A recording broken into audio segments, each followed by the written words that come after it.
Hello दोस्तों, नमस्कार। मैं हूं आपका दोस्त रोहित पांडे। दोस्तों, आज हम आप लोगों को बता रहे हैं कि सीटेट का जो पेपर 31 जनवरी 2021 को होने वाला है, तो इसके लिए आप लोग तैयार हो जाइएगा। जो भी एग्ज़ाम देना है आप लोग तैयार हो जाइए, क्योंकि आने वाले 31 जनवरी को जो पेपर होना है उसमें हमें 100+ नंबर गेट ही करना है, चाहे जो भी हो जाएगा। चाहे जो भी हो जाए, चाहे हमें इसके लिए दिन रात पढ़ाई करना पड़े, चाहे हमें पूरी रात पढ़ाई करना पड़े, हमें क्या करना है, 100+ नंबर गेट करना है गाइज। तो स्टार्ट करते हैं गाइज। आज का पहला प्रैक्टिस सेट आपके लिए 1 से लेकर 5 तक वाला। करेक्ट आंसर आपका हो जाएगा इसमें प्रारंभिक बाल्यावस्था। भाषा के अर्जन एवं विकास के लिए सर्वाधिक संवेदनशील अवधि जो होती है गाइज, वो प्रारंभिक बाल्यावस्था की ही होती है। नेक्स्ट क्वेश्चन, अगला क्वेश्चन है गाइज, निम्नलिखित में से कौन सी लॉरेंस कोहलबर्ग के द्वारा प्रस्तावित नैतिक विकास की एक अवस्था है? तो फर्स्ट है आपका प्रासुप्ति अवस्था, सेकंड है सामाजिक अनुबंध अभिविन्यास, तीसरा है मूर्त संक्रियात्मक अवस्था, चौथा है उद्योग बनाम अधीनता अवस्था। तो आप लोग करेक्ट आंसर अपनी कॉपी में लिखेंगे और लास्ट में कमेंट बॉक्स में आप लोग आंसर उसका जरूर देंगे। तो इसका जो करेक्ट आंसर हो जाएगा ये सामाजिक अनुबंध अभिविन्यास। सामाजिक अनुबंध अभिविन्यास क्वेश्चन है जो आपका, कौन सी लॉरेंस कोहलबर्ग के द्वारा प्रस्तावित नैतिक विकास की अवस्था है? तो नैतिक विकास की जो अवस्था है गाइज, वो सामाजिक अनुबंध अभिविन्यास ही है। अगला क्वेश्चन गाइज आपका, कक्षा में परिचर्चा के दौरान एक शिक्षक पढ़ाया लड़कियों की तुलना में लड़कों पर अधिक ध्यान देता है, यह किसका उदाहरण है? तो पहला है आपका जेंडर पक्षपात, दूसरा है जेंडर पहचान, तीसरा है जेंडर संबद्धता, चौथा है जेंडर समरूपता। जिसका आप लोग करेक्ट आंसर टिक करेंगे, अपनी कॉपी में जरूर नोट डाउन करेंगे। नंबर 1 का हो जाएगा करेक्ट आंसर जेंडर पक्षपात। गाइज क्या हो जाएगा आंसर करेक्ट इसका जेंडर पक्षपात, क्योंकि इसमें क्या है, कक्षा में परिचर्चा के दौरान एक शिक्षक पढ़ाया क्या करता है गाइज, लड़कियों की तुलना में लड़कों पर अधिक ध्यान देता है। तो यह क्या है, पक्षपात है गाइज। ये पक्षपात करता है किसके साथ, पुरुष और महिला, मतलब दोनों के पास क्या करता है, पक्षपात करता है। पुरुषों का अधिक सपोर्ट करता है जबकि लड़कियों का कम करता है। अगला क्वेश्चन आपका बन जाएगा, बच्चों में जेंडर रूढ़िवादिता एवं जेंडर भूमिका अनुरूपता को कम करने के लिए निम्नलिखित में से कौन सी पद्धति प्रभावशाली है? तो पहला ऑप्शन है आपका जेंडर पक्षपात के बारे में परिचर्चा, दूसरा है जेंडर विशिष्ट भूमिकाओं को महत्व देना, तीसरा है जेंडर पृथक खेल समूह बनाना, चौथा है जेंडर पृथक बैठने की व्यवस्था करना। तो आप लोग करेक्ट आंसर टिक करेंगे गाइज। करेक्ट आंसर आप लोग टिक करेंगे, आपका करेक्ट आंसर हो जाएगा जेंडर पक्षपात के बारे में परिचर्चा, क्योंकि इसमें बताया गया है बच्चों में जेंडर रूढ़िवादिता एवं जेंडर भूमिका अनुरूपता को कम करने के लिए निम्नलिखित में से कौन सी पद्धति प्रभावशाली है? तो जेंडर पक्षपात के बारे में परिचर्चा गाइज, ये पद्धति जो है काफ़ी प्रभावशाली है, जबकि जेंडर विशिष्ट भूमिकाओं को महत्व देना ये सब उतना प्रभावशाली नहीं है गाइज। अगला क्वेश्चन है निम्नलिखित में से किस मनोवैज्ञानिक ने बच्चों को ज्ञान के सक्रिय जिज्ञासु के रूप में देखते हुए उसके चिंतन पर सामाजिक और सांस्कृतिक विषय वस्तुओं के प्रभाव को महत्व दिया है? बहुत बढ़िया क्वेश्चन गाइज, बहुत बढ़िया क्वेश्चन है। तो आप लोग इसका सही आंसर टिक करेंगे।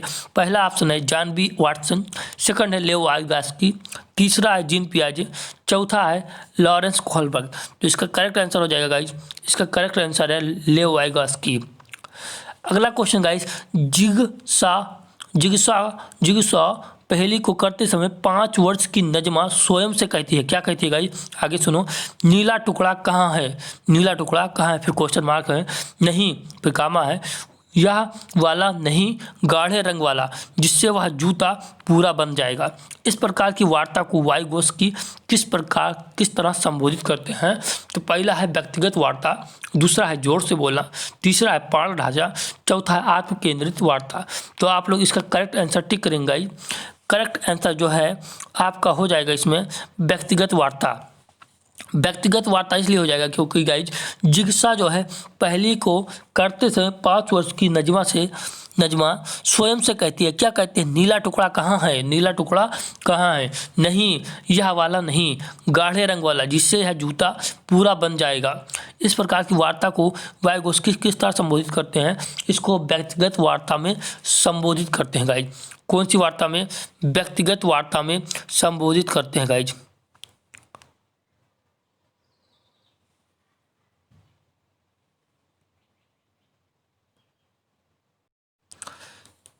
सेवन नंबर क्वेश्चन पाते हैं गाइज हम। 7 नंबर क्वेश्चन क्या है? बच्चों को संकेत देना तथा आवश्यकता पड़ने पर सहयोग प्रदान करना निम्नलिखित में से किसका उदाहरण है? किसका उदाहरण है? पहला है प्रबलन, दूसरा है अनुबंधन, तीसरा है मॉडलिंग, चौथा है पाण ढांचा। तो आप लोग करेक्ट आंसर इसमें टिक करेंगे गाइज। करेक्ट आंसर इसमें आप लोग टिक करेंगे तो करेक्ट आंसर इसका हो जाएगा पाण ढांचा, इसका सही आंसर हो जाएगा। बच्चों को संकेत देना तथा आवश्यकता पड़ने पर सहयोग प्रदान करना निम्नलिखित में से किसका उदाहरण है? तो ये पाण ढांचा का उदाहरण गाइज। किसका उदाहरण है? पाण ढांचा, मतलब सहयोग प्रदान करना। किसी बच्चे को संकेत देना, मान लो किसी बच्चों को आपने बोल दिया तो बेटा इमला लिखिए, इमला में आपने कुछ भी बोला, जैसे उसका किसी का नाम बोल दिया और वो लिख नहीं पा रहा है, तो गाइज अगर जो आपने उसको बता दिया कि कौन सा मात्रा पहले लगेगा और कौन सा मात्रा बाद में लगेगा, आ की मात्रा की बड़ी की मात्रा है, तो इस प्रकार से अगर उसको सहयोग देते हैं तो वो पाण ढांचा कहलाएगा। आगे है गाइज अगला क्वेश्चन आपका है, अगला क्वेश्चन 8 नंबर पे, निम्नलिखित व्यवहारों में से कौन सा जीन पियाजे के द्वारा प्रस्तावित मूर्त संक्रियात्मक अवस्था को विशेषित करता है? तो आपका जो विकल्प दिया गया है गाइज, पहला है परिकल्पित निगमनात्मक तर्क साध्यात्मक विचार, सेकंड है संरक्षण कक्षा समावेशन, थर्ड है आस्थागित अनुकरण पदार्थ अस्थायित्व, चौथा है प्रतीकात्मक खेल विचारों की अनुत्क्रमणीयता। तो आप लोग इसका सही आंसर टिक करेंगे गाइज, आप लोग इसका सही आंसर टिक करेंगे फटाफट। तो इसका जो सही आंसर हो जाएगा गाइज, इसका सही आंसर हो जाएगा, इसका सही आंसर है गाइज 8 नंबर का जो आपका सही आंसर है संरक्षण कक्षा समावेशन। क्या हो जाएगा गाइज? संरक्षण कक्षा समावेशन, क्योंकि इसमें कहा गया है गाइज निम्नलिखित व्यवहारों में से कौन सा जीन पियाजे के द्वारा प्रस्तावित मूर्त संक्रियात्मक अवस्था, तो मूर्त संक्रियात्मक अवस्था जो होती है गाइज को विशेषित करता है। तो जो 0 से 2 वर्ष होता है वो संवेगात्मक अवस्था होता है, तो 2 से 7 वर्ष है वो पूर्व संक्रियात्मक अवस्था है, जो 7 से 11 है वो मूर्त संक्रियात्मक अवस्था है, तो जो 11 से ऊपर हो जाता है गाइज वो होता है अमूर्त, जिसको हम औपचारिक संक्रियात्मक अवस्था भी कहते हैं गाइज। आगे बढ़ते हैं, अगला क्वेश्चन देखते हैं गाइज। अगला क्वेश्चन है आपका, बच्चों के संज्ञानात्मक विकास के संदर्भ में निम्नलिखित में से कौन सी पियाजे की संरचना है? तो कौन सी पियाजे की संरचना है इसको हम जानेंगे। तो 9 नंबर का आपका करेक्ट आंसर हो जाएगा गाइज, 9 नंबर का आपका करेक्ट आंसर होगा। पहला है स्कीमा, दूसरा अवलोकन अधिगम, तीसरा है अनुबंधन, चौथा है प्रबलन। तो 9 नंबर का आप लोग करेक्ट आंसर टिक करेंगे गाइज, स्कीमा इसका करेक्ट आंसर है, स्कीमा 1 नंबर इसका करेक्ट आंसर है। बच्चों के संज्ञानात्मक विकास के संदर्भ में निम्नलिखित में से पियाजे की संरचना जो है, कौन सी पियाजे की संरचना है? तो स्कीमा है। अगला क्वेश्चन है गाइज आपका, आकलन का प्राथमिक उद्देश्य क्या होना चाहिए? आकलन का प्राथमिक उद्देश्य क्या होना चाहिए? तो आपका जो फर्स्ट ऑप्शन है विद्यार्थियों के लिए श्रेणी निश्चित करना, दूसरा है संबंधित अवधारणाओं के बारे में बच्चों की स्पष्टता तथा भ्रांतियों को समझना, तीसरा है विद्यार्थियों के प्राप्तांकों के आधार पर उनको नामांकित करना, 4th नंबर पर है रिपोर्ट कार्ड में उत्तीर्ण या अनुत्तीर्ण अंकित करना। तो आप लोग क्या करेक्ट आंसर क्या लगाएंगे गाइज? करेक्ट आंसर क्या लिखेंगे आप लोग कमेंट बॉक्स में जरूर इसका उत्तर देंगे। तो इसका करेक्ट आंसर जो हो जाएगा गाइज 2 नंबर आंसर सही है। संबंधित अवधारणाओं के बारे में बच्चों की अस्पष्टता तथा भ्रांतियों को समझना, आकलन का प्राथमिक उद्देश्य यही है गाइज, आकलन का प्राथमिक उद्देश्य यही है, क्योंकि संबंधित अवधारणाओं के बारे में बच्चों की अस्पष्टता, बच्चों की अस्पष्ट बातें जो है तथा उनकी भ्रांतियों को, जो उनके अंदर भ्रम है उनको समझना चाहिए, उनकी अवधारणाओं के बारे में उनका जो कॉन्सेप्ट है गाइज उसको समझना चाहिए। अगला क्वेश्चन है आपका गाइज 11 नंबर पे जो क्वेश्चन है, 11 नंबर क्वेश्चन आपका, निम्नलिखित कथनों में से कौन सा बुद्धि के बारे में सही है? कौन सा बुद्धि के बारे में सही कथन है। तो आप पहला ऑप्शन है आपका बुद्धि एक निश्चित योग्यता है जो जन्म के समय ही निर्धारित होती है। दूसरा, बुद्धि को मानकीकृत परीक्षणों के प्रयोग से सटीक रूप से मापा एवं निर्धारित किया जा सकता है। तीसरा, बुद्धि एक एकात्मक कारक तथा एक एकांकी विशेषक है।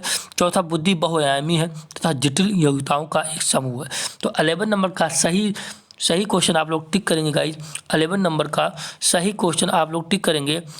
तो निम्नलिखित कथनों में से कौन सा बुद्धि के बारे में सही है? तो आपका जो बुद्धि बहुआयामी है गाइज, क्या है? बुद्धि बहुआयामी है तथा जटिल योग्यताओं का एक समूह है। यही आपका करेक्ट आंसर हो जाएगा, क्योंकि बुद्धि की निश्चित योग्यता तो कोई है नहीं जो जन्म के समय ही निर्धारित होती है। ये इनकरेक्ट पॉइंट है। करेक्ट पॉइंट आपका 4th नंबर हो जाएगा, बुद्धि बहुआयामी है तथा जटिल योग्यताओं का एक समूह है। अगला क्वेश्चन है गाइज आपका, रूही हमेशा समस्या के एकाधिक समाधानों के बारे में सोचती है। रूही हमेशा समस्या के एकाधिक रूही हमेशा समस्या के एकाधिक समाधानों के बारे में सोचती है। इनमें से काफ़ी समाधान मौलिक होते हैं। रूही किन गुणों का प्रदर्शन कर रही है? ये आप लोग सही आंसर टिक करेंगे। पहला ऑप्शन है सृजनात्मक विचार, दूसरा अभिसारिक विचारक, तीसरा क्या है? अन्वय विचारक, चौथा है आत्म केंद्रित विचारक। तो 12 नंबर सही आंसर आप लोग टिक करेंगे गाइज। फटाफट और महाकाल का नाम लेके आप लोग फटाफट आंसर टिक कर देंगे गाइज, और सीटेट में 100+ नंबर ला के ही रहेंगे, चाहे कुछ भी हो जाए गाइज। तो आप लोग 12 नंबर का सही आंसर टिक करेंगे गाइज। आप लोग 12 नंबर का फर्स्ट आंसर आपका सही है, सृजनात्मक विचारक, क्योंकि इसमें क्या है? रूही हमेशा समस्या के एकाधिक समाधानों के बारे में सोचती है। इनमें से काफ़ी समाधान मौलिक होते हैं। रूही किन गुणों का प्रदर्शन कर रही है? वो सृजनात्मक विचारों का गाइज वो प्रदर्शन कर रही है। अगला क्वेश्चन है आपका 30 नंबर पे, शिक्षण अधिगम प्रक्रिया में वंचित समूह से संबंधित विद्यार्थियों के द्वारा सहभागिता कम होने की स्थिति में एक शिक्षक को क्या करना चाहिए? क्या नहीं करना चाहिए? गाइज अगर जो अभी से आप लोग प्रैक्टिस करते रहेंगे तो आपको 100% एग्जाम हॉल में आप मात्र एक ही बार में लाइन को पढ़ेंगे, और सेकंड बार का आपको पढ़ने की जरूरत ही नहीं पड़ेगी गाइज। आपको सिर्फ और सिर्फ ऑप्शन पढ़ना पड़ेगा, और ऑप्शन में सही वाला आंसर आप लोग फटाक टिक कर देंगे गाइज। उसको दोबारा पढ़ने की जरूरत ही नहीं पड़ेगी, आपको सिर्फ एक ही बार पढ़ना होगा। इसके लिए ढेर सारा प्रैक्टिस करिए गाइज, ढेर सारा प्रैक्टिस करिए। आगे बढ़ते हैं। तो इसका जो ऑप्शन दिया गया है गाइज, इसका जो ऑप्शन है, बच्चों को विद्यालय छोड़ने के लिए कहना चाहिए। नंबर 2, इस स्थिति को जैसी है स्वीकार कर लेना चाहिए। तीसरा, इन विद्यार्थियों से अपनी अपेक्षाओं को कम करना चाहिए। 4th है, अपनी शिक्षण पद्धति पर विचार करना चाहिए तथा बच्चों की सहभागिता में सुधार करने के लिए नए तरीके ढूंढने चाहिए। तो इसका जो करेक्ट आंसर हो जाएगा गाइज, इसका जो करेक्ट आंसर आप लोग टिक करेंगे गाइज। 13 नंबर का 4 नंबर करेक्ट आंसर है, क्योंकि इसमें बताया गया है शिक्षण अधिगम प्रक्रिया में वंचित समूह, मतलब जिनको वंचित कर दिया गया, वंचित समूह से संबंधित विद्यार्थियों के द्वारा सहभागिता कम होने की स्थिति में एक शिक्षक को क्या करना चाहिए? अपनी शिक्षण पद्धति पर विचार करना चाहिए तथा बच्चों की सहभागिता में सुधार करने के लिए नए तरीके ढूंढने चाहिए। अगला क्वेश्चन 14 नंबर क्वेश्चन गाइज आप लोग देखेंगे। 14 नंबर क्वेश्चन देखेंगे और एग्जाम हॉल में आप लोग हल्ला करेंगे बढ़िया से कि हाँ तो हम पूरा कर रहे हैं गाइज, हमारा 100+ नंबर कोई नहीं रोक सकता गाइज, कोई नहीं रोक सकता।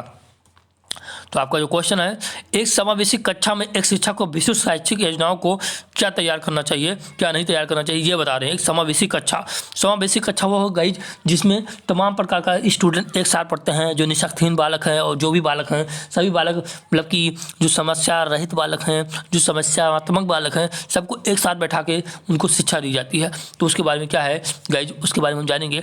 एक समावेशी कक्षा में एक शिक्षक को विशिष्ट शैक्षिक योजनाओं को, पहला ऑप्शन है तैयार नहीं करना चाहिए, दूसरा कभी कभी तैयार करना चाहिए, तीसरा सक्रिय रूप से तैयार करना चाहिए, चौथा है तैयार करने के लिए हतोत्साहित होना चाहिए। तो आप लोग सही आंसर टिक करेंगे गाइस, सक्रिय रूप से तैयार करना चाहिए, सक्रिय रूप से तैयार करना चाहिए। एक्टिव रहना पड़ेगा हमेशा गाइस, एक्टिव रहना पड़ेगा समावेशी कक्षा में, क्योंकि एक शिक्षक को विशिष्ट शैक्षिक योजनाओं को सक्रिय रूप से तैयार करना चाहिए। अगला क्वेश्चन है गाइज 15 नंबर पे, पठन वैफल्य बच्चों के प्राथमिक लक्षण क्या है? पठन वैफल्य बच्चों के प्राथमिक लक्षण क्या है? तो इसको हम लोग जानेंगे। पहला क्या है, न्यून अवधान विकार। सेकंड है अपसारी चिंतन, पढ़ने में धारा प्रवाहिता। थर्ड है धारा प्रभाव, पढ़ने की अक्षमता। फोर्थ है एक ही गतिविधि कार्य को बार बार दोहराना। तो इसका हम अर्थ जानेंगे गाइज। 15 नंबर का जो करेक्ट आंसर हो जाएगा आपका, 15 नंबर आपका करेक्ट आंसर है गाइज, 3 नंबर हो जाएगा। धारा प्रवाह, धारा प्रवाह पढ़ने की अक्षमता को पठन वैफल्य बच्चों के प्राथमिक लक्षण है। पठन वैफल्य को ही धारा प्रवाह पढ़ने की अक्षमता को कहते हैं। अगला क्वेश्चन 16 नंबर पे आपका क्वेश्चन है शिक्षा का अधिकार अधिनियम। शिक्षा का अधिकार अधिनियम, शिक्षा का अधिकार अधिनियम 2009 में उल्लेख की गई समावेशी शिक्षा की अवधारणा निम्नलिखित में से किस पर आधारित है। तो पूरा क्वेश्चन देखा आप लोग, पूरा क्वेश्चन देखें। पहला ऑप्शन दिया गया है व्यवहारवादी सिद्धांत, सेकंड है आसक्त बच्चों के प्रति एक सहानुभूति अभिवृत्ति, थर्ड है अधिकार आधारित मानवतावादी परिप्रेक्ष्य, फोर्थ है मुख्यतः व्यावसायिक शिक्षा उपलब्ध करा करके आसक्त बच्चों को मुख्य धारा में शामिल करना। तो आप लोग 16 नंबर का सही आंसर आप लोग टिक करेंगे अपनी कॉपी में और कमेंट बॉक्स में लास्ट में आंसर जरूर लिखेंगे आप लोग गाइज। तो 16 नंबर का जो है आपका आंसर करेक्ट है, third number answer.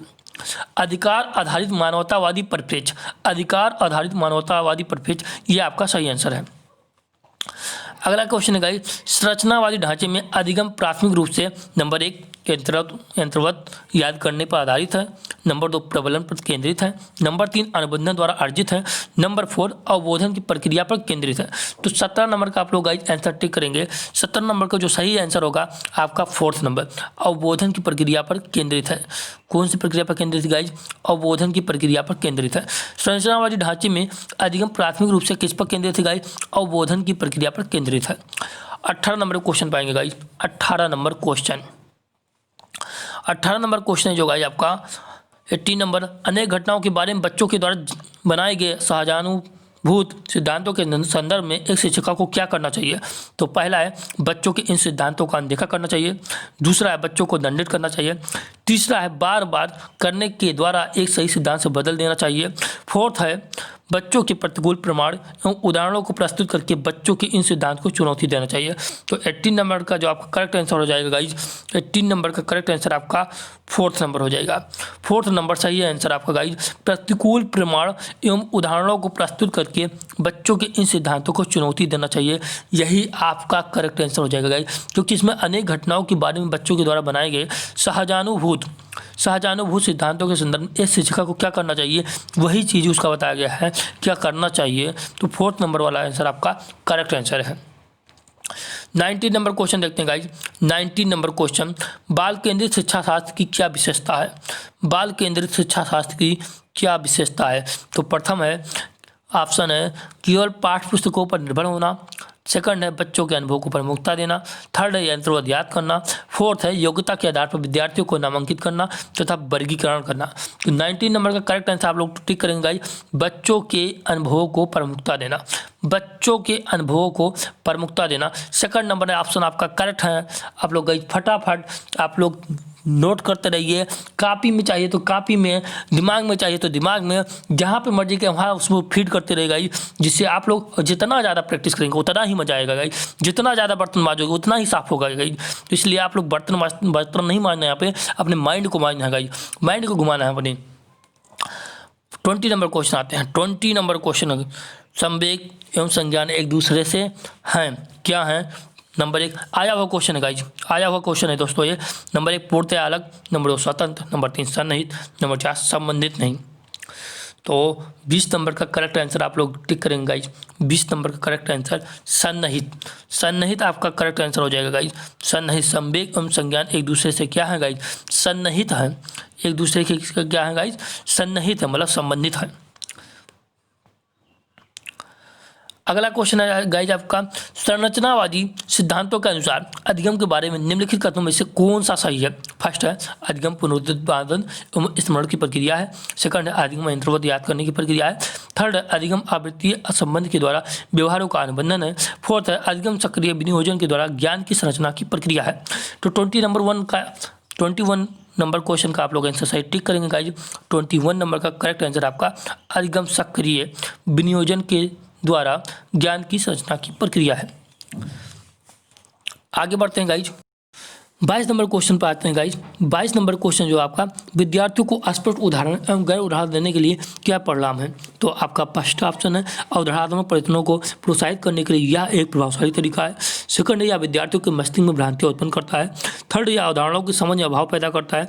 Fourth option यह अवधारणात्मक समझ के बजाय कार्यविधिक प्रक्रियात्मक ज्ञान पर ध्यान केंद्रित करता है।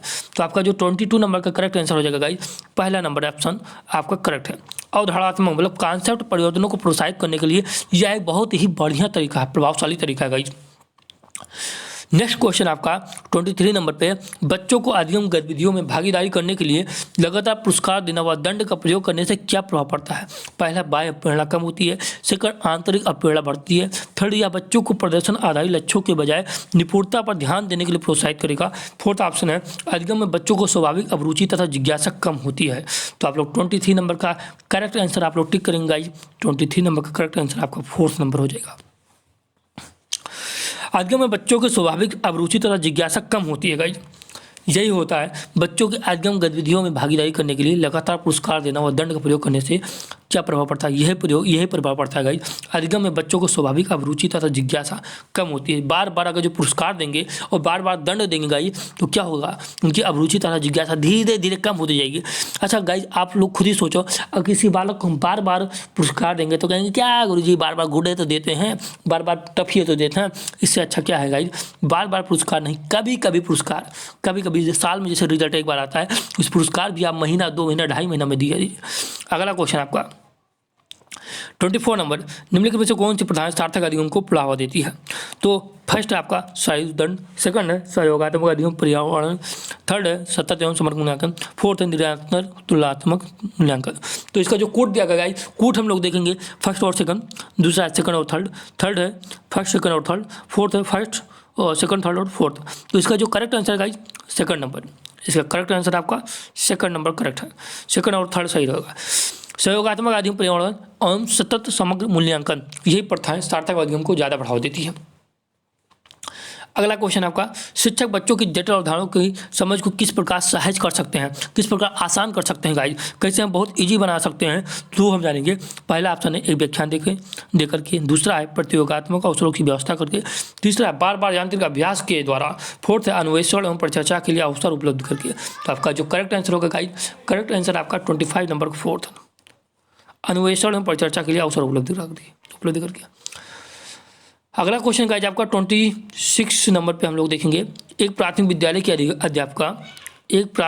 के अध्यापका बच्चों को एक प्रभावशाली समस्या समाधानकर्ता बनने के लिए किस प्रकार से प्रोत्साहित कर सकती है। पहला ऑप्शन आपका प्रत्येक छोटे कार्य के लिए भौतिक पुरस्कार देकर, सेकंड ऑप्शन केवल प्रक्रियात्मक ज्ञान पर बल महत्व देकर, सेकंड ऑप्शन आपका गलत उत्तरों को अस्वीकार करके एवं दंडित करके, फोर्थ ऑप्शन है आपका बच्चों को सहजानुभूत अनुमान लगाने के लिए प्रोत्साहित करके तथा उसी पर आधारित विचार मंथन करके। तो 26 नंबर का आपका correct answer guys fourth number answer, fourth number answer आपका सही है गाइज, बच्चों को सहजानुभूत अनुमान लगाने के लिए प्रोत्साहित करके तथा उसी पर आधारित विचार पर मंथन करके। क्या होता है, प्राथमिक विद्यालय का अध्यापक बच्चों को प्रभावशाली समस्या गाइज समाधानकर्ता बनने के लिए किस प्रकार से प्रोत्साहित करेगी। तो हम इजी तरीके से उनको अनुमान लगाने के लिए प्रोत्साहित करेंगे तथा उस पर आधारित विचार मंथन करने के लिए बोलेंगे। अगला क्वेश्चन आपका, निम्नलिखित अवधि में किसमें शारीरिक वृद्धि एवं विकास तीव्र गति से घटित होता है। तो पहला है आपका शैशवावस्था एवं प्रारंभिक बाल्यावस्था, सेकंड है प्रारंभिक बाल्यावस्था एवं मध्य बाल्यावस्था, थर्ड है आपका मध्य बाल्यावस्था एवं किशोरावस्था, फोर्थ है किशोरावस्था एवं वयस्कावस्था। तो 27 नंबर का आपको लोग करेक्ट आंसर गाइज आप लोग टिक करेंगे, करेक्ट आंसर आपका शैशवावस्था एवं प्रारंभिक बाल्यावस्था। शैशवावस्था में गाइज क्या है, शारीरिक वृद्धि फास्ट होती है और विकास जो है प्रारंभिक बाल्यावस्था में विकास जो है तीव्र गति से घटता है। 28 नंबर क्वेश्चन आप लोग देखेंगे, निम्नलिखित में से कौन सा विकास का सिद्धांत नहीं है। फर्स्ट है विकास जीवन पर्यंत होता है, सेकंड है विकास परिवर्तन होता है, थर्ड है विकास आनुवंशिकता पर्यावरण दोनों के द्वारा प्रभावित होता है, फोर्थ है विकास सार्वभौमिक है तथा सांस्कृतिक संदर्भ इसे प्रभावित नहीं करते। तो आप लोग इसका करेक्ट आंसर गाइज आप लोग टिक करेंगे अपनी कॉपी में और लास्ट में आंसर जरूर देंगे। 28 नंबर का फोर्थ नंबर आपका सही है, विकास सार्वभौमिक है तथा सांस्कृतिक संदर्भ इसे प्रभावित नहीं करते हैं गाइज, सांस्कृतिक संदर्भ भी इसे प्रभावित करते हैं। इसलिए आपका ये जो नहीं वाला आपका बात कहा जाता है, यहाँ पे नहीं वाले पे आप लोग विशेष ध्यान देंगे, नहीं वाले को आप लोग जरूर बार बार पढ़ेंगे, ठीक है गाइज। अगला क्वेश्चन आपका, व्यक्तिगत विभिन्नताओं का प्राथमिक चरण क्या है। तो लोगों के द्वारा माता पिता से प्राप्त आनुवंशिक संकेत पद्धति कोड पहला ऑप्शन था। सेकंड ऑप्शन है जन्मजात विशेषताएं। थर्ड है पर्यावरणीय प्रभाव। फोर्थ है आनुवंशिकता और प्रमाणन के बीच जटिल प्राथमिक क्रिया। तो इसमें कहा गया है व्यक्तित्व भिन्नताओं का प्राथमिक कारण क्या है। व्यक्तित्व भिन्नताओं का प्राथमिक कारण है प्राइमरी रीजन क्या है, आनुवंशिकता पर्यावरण के बीच जटिल पारस्परिक क्रिया। यही सही है गाइस, यही सही है। अगला क्वेश्चन आपका लास्ट क्वेश्चन है 30 नंबर का।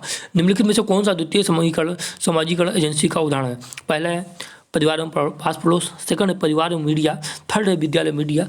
फोर्थ है मीडिया एवं पास पड़ोस। जिसमें कहा गया है क्वेश्चन पढ़िए आप, द्वितीय समाजीकरण पूछा गया। द्वितीय समाजीकरण एजेंसी का उदाहरण क्या है, विद्यालय और मीडिया हो जाएगा। विद्यालय और मीडिया हो जाएगा गाइज, यही आपका करेक्ट आंसर हो जाएगा, यही आपका करेक्ट आंसर है। तो इस प्रकार से 30 क्वेश्चन आपके समाप्त हुए प्रैक्टिस 1 में बाल मनोविज्ञान के। गाइज अगर जो आप लोग वीडियो को पूरा से देखते हैं और कमेंट बॉक्स में कितने नंबर आप लोग गेट करते हैं आप लोग ये बताते हैं, तो आप लोगों के लिए एक और अच्छा वीडियो हर प्रत्येक टॉपिक के मैं आप लोगों के लिए अवेलेबल कराऊंगा। और आप लोगों को सीटेड में चाहे जो भी हो जाए 100+ नंबर आप लोग गेट करना है, चाहे जो भी हो जाए गाइज। आप लोग को अपने इरादे नहीं बदलने हैं, तरीके बदल देने हैं। तरीके बदल सकते हो गाइज, इरादे अपने 100+ ही रखना है। तो गाइज इस प्रकार आप लोगों को ये वीडियो कैसी लगी कमेंट बॉक्स में अवश्य बताएं और अपने नंबर भी बताएं। चलते हैं दोस्तों, जय श्री राम, जय महाकाल, जय हनुमान।